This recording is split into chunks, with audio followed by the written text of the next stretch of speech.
It should make perfect sense that your migration through Yellowstone will pass through the Hayden Valley. It is a route chosen by many. At one time, this valley was part of Yellowstone Lake.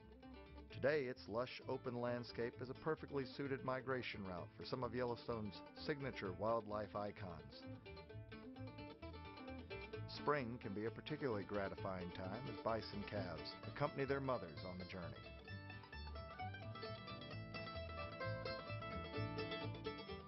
Some of the most unusual thermal features in the park can be found in the Hayden Valley. The sulfur cauldron and mud volcano areas offer a bizarre demonstration of steam vents spewing through vats of sludge.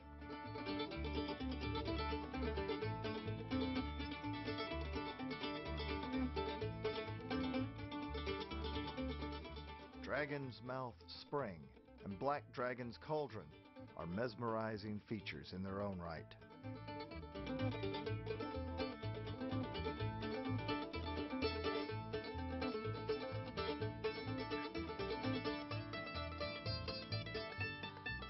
The Hayden Valley, a chance to walk in the footsteps of North America's most impressive wildlife.